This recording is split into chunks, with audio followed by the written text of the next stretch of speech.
Movie के start में David को दिखाया जाता है जो कि अपने बॉस टोनी को ड्रग सप्लाई करने आया था और इस काम के बदले टोनी डेविड को पैसे दिया करता था। पर डेविड अब इस काम को और नहीं करना चाहता था क्योंकि उसकी वाइफ ने उससे कहा था अगर वो इस काम को नहीं छोड़ेगा तो वो उसे छोड़ देगी। पर टोनी जो है वो डेविड को ये चीज करने के लिए अलाउ नहीं करता और डेविड के पैसे भी नहीं देता। तो इसी बात को लेकर इन दोनों के बीच में छीना झपटी होती है और सिर्फ डेविड के हाथों से टोनी मारा जाता है। तभी वहाँ पे पुलिस आ जाती है तो डेविड भागने लगता है और भागते भागते डेविड विजय सलगाओकर को देख लेता है पुलिस स्टेशन में कुछ दफना कर बाहर आते हुए। इसके बाद डेविड अपने घर जाता है अपने बीवी बच्चे को लेकर इस गाँव को छोड़कर जाने के लिए। बट तभी वहाँ पे पुलिस आ जाती है और डेविड को वो गिरफ्तार कर लेती है। अब कहानी 7 साल आगे बढ़ चुकी है और डेविड भी अपनी जेल की सजा पूरी कर चुका है तो उसे भी जेल से रिहा कर दिया जाता है। फिर हमें विजय और उसकी फैमिली को दिखाया जाता है जो कि अपनी लाइफ को काफी हैप्पीली जी रहा है और विजय ने अपनी कुछ जमीन को बेचकर एक थिएटर भी ओपन किया है एंड वो अभी वो एक फिल्म को प्रोड्यूस करने का भी प्लान कर रहा है। पर आज भी जब लोग विजय को देखते हैं तो वो 2 और 3 अक्टूबर के बारे में बात करते हैं कि किस तरीके से विजय ने पुलिस को पागल बनाया। पर विजय इन सब बातों को इतना ध्यान नहीं देता और अपने काम से काम रखता है। तभी हमें पता चलता है कि इनके शहर में एक नया आईजी आया है जिसका नाम है तरुण और ये मीरा देशमुख का काफी क्लोज फ्रेंड है और अब ये समीर के केस को 7 साल बाद फिर से रीओपन कर रहे हैं। तो इसके बाद आईजी सर गायतोंडे को अपने यहाँ पे बुलाते हैं जिसको 7 साल से सस्पेंड किया हुआ है। इसके बाद गायतोंडे आईजी सर को समीर के मर्डर केस के बारे में सब कुछ बताता है और ये भी कहता है कि समीर की बॉडी ना मिलने की वजह से विजय सलगाओकर पुलिस के हाथों से बच गया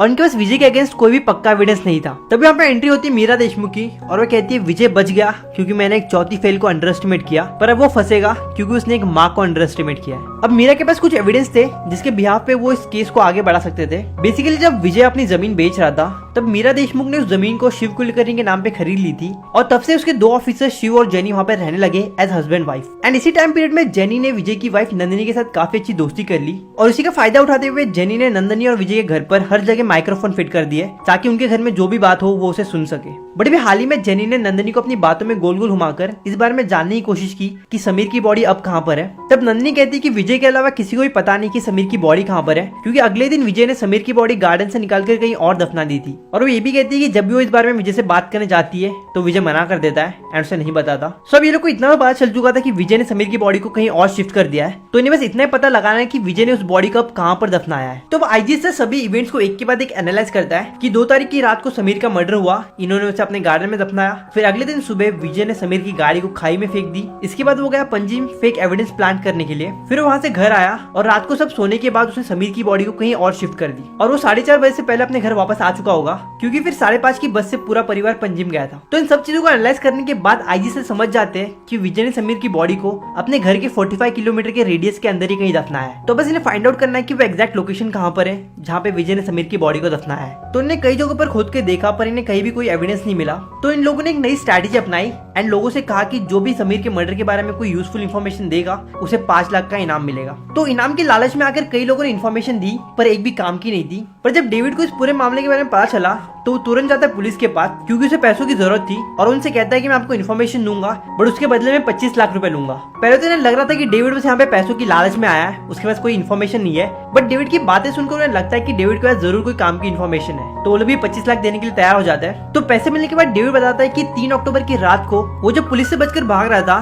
तो उसने देखा था कि विजय सालगांवकर पुलिस स्टेशन के अंदर कुछ दफना रहा था और उस टाइम पे पुलिस स्टेशन का कंस्ट्रक्शन का काम चालू था। तो एग्जैक्टली इसी जगह पे जहाँ पे आप खड़े हो वहीं पे विजय सलगांवकर कुछ दफना रहा था। फिर इसके बाद ये लोग पुलिस स्टेशन में खुदाई करने के लिए सभी लीगल परमिशन ले लेते हैं एंड खुदाई स्टार्ट कर देते हैं। और ये बात विजय को पता चल जाती है कि पुलिस स्टेशन में खुदाई का काम चालू है एंड इसी दिन के लिए उसने अपने दुकान के बाहर एक कैमरा लगाया था जिससे कि वो पुलिस स्टेशन पे नजर रख सके कि वहाँ पे क्या हो रहा है क्या नहीं हो रहा है। सो पुलिस स्टेशन में खुदाई की बात जानने के बाद विजय सलगांवकर अपना सारा काम छोड़कर कहीं चला जाता है एंड पुलिस स्टेशन में पुलिस को किसी के कंकाल मिलते हैं और फोरेंसिक रिपोर्ट से पता चलता है कि इस कंकाल की एज समीर की एज से मिलती जुलती है। अब बस डीएनए टेस्ट आना बाकी था जिससे कि ये कंफर्म हो जाए कि ये समीर के कंकाल है। वहीं कोर्ट ने पुलिस को 8 घंटे की परमिशन दी थी विजय सालगांवकर की फैमिली के इंटरोगेशन के लिए और अगली सुबह विजय भी अपनी पूरी फैमिली के साथ पहुंच जाता है पुलिस स्टेशन। बट यहाँ पे आने से पहले विजय ने अपनी फैमिली से कहा था कि कुछ भी हो जाए हमें बस यही कहना है कि इस बारे में हमें कुछ नहीं पता। फिर इसके बाद आईजी सर इन लोगों को वो ऑडियो क्लिप सुनाते हैं जो कि जेनी ने रिकॉर्ड की थी जहाँ पर नंदिनी कह रही थी कि विजय ने उस बॉडी को अगले दिन कहीं और शिफ्ट कर दी एंड फिर इन्हें इनके पड़ोसी शिव और जेनी का सच पता चल जाता है कि वो दोनों पुलिस ऑफिसर है। और आईजी सर विजय से कहते हैं कि डेविड ने हमसे कहा है कि उसने 3 अक्टूबर की रात को तुम्हें पुलिस स्टेशन से बाहर आते हुए देखा है हाथ में फावड़ा लेकर। तो विजय कहता है कि या तो डेविड झूठ कह रहा है या फिर उसने किसी और को देखा होगा क्योंकि हम तो पणजी गए थे सत्संग के लिए। तब यहाँ पे आती है मीरा देशमुख और वो विजय की आगे की स्टोरी कंटिन्यू करती है कि ये लोग ने वहाँ पे सिनेमा देखा, पाव भाजी खाई एंड वगैरह वगैरह। बट अभी विजय उसका परिवार सच बताने के लिए तैयार नहीं था तो इंटरोगेशन को थोड़ा टफ किया जाता है एंड गायतोंडे समीर के परिवार को मारते हुए पूछने लगता है कि समीर को किसने मारा। तो विजय आजी सर से रिक्वेस्ट करता है कि सर प्लीज ऐसा मत करो। एंड उसी बीच विजय की बेटी अंजू को एंजाइटी अटैक आता है। तो विजय कहता है कि सर ये सब रोक दो प्लीज, जल्दी डॉक्टर को बुलाओ, मेरी बेटी की तबीयत खराब है, मैं आपको सब सच बताने के लिए तैयार हूँ। फिर इसके बाद विजय अपना कन्फेशन देता है जिसमें विजय बताता है कि 2 अक्टूबर को नंदिनी और उसके बच्चे कहीं बाहर गए थे और जब वो शराब पी के रात को घर जा रहा था तो देखता है कि कोई चोरी छुपे उनके घर में घुसने की कोशिश कर रहा है। तो उसने वहीं पास में पड़े हुए एक रॉड को लिया और उस पर अटैक किया, बट वो लड़का झुक जाता है एंड वो सलाह उसके सर पे लग जाती है। और जब विजय उसके पास जाके देखता है तब तक वो लड़का मर चुका था और ये चीज देख वो काफी डर गया, इसलिए उसने उस लड़के की बॉडी को अपने गार्डन में दफनाया क्योंकि नंदिनी और उसके बच्चे जल्दी घर आने वाले थे। और फिर अगले दिन रात को उसने उस बॉडी को पुलिस स्टेशन में दफना दिया क्योंकि वहाँ पे उस बॉडी को कोई ढूंढ नहीं पाएगा।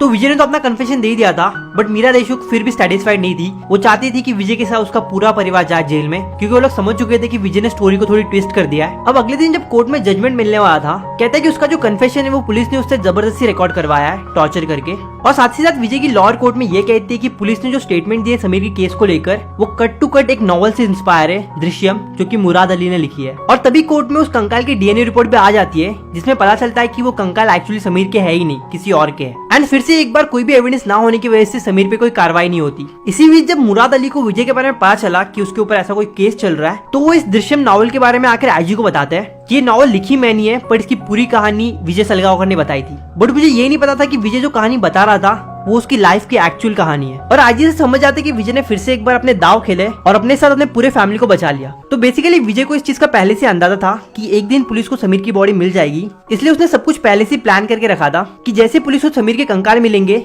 वो फोरेंसिक लैब में जाएंगे टेस्टिंग के लिए, वहाँ पे वो उन कंकाल को चेंज कर देगा। और इसी चीज के लिए विजय ने फोरेंसिक डिपार्टमेंट के सिक्योरिटी गार्ड से दोस्ती भी कर ली थी, जिसका फायदा उठाकर उसने फोरेंसिक डिपार्टमेंट से कंकाल बदल दिए थे। अब ये कंकाल भी विजय को इतनी आसानी से नहीं मिले थे। वो काफी वक्त से ऐसी बॉडी की तलाश में था जिसकी मौत सर पे मार लगने की वजह से हुई हो, जिसके बॉडी मैट्रिक्स समीर के बॉडी मैट्रिक्स से मैच होते हो। एंड फिर फाइनली विजय को ऐसी बॉडी मिल भी गई। तो समीर का केस क्लोज होने के बाद विजय ने समीर के कंकाल को डिकम्पोज कर दिया, बट उसके कुछ कंकाल के हिस्सों को उसके पेरेंट्स को वापस लौटा दिया ताकि वो बाकी के रिचुअल्स पूरे कर सके। और इसी के साथ ये मूवी यही खत्म होती है।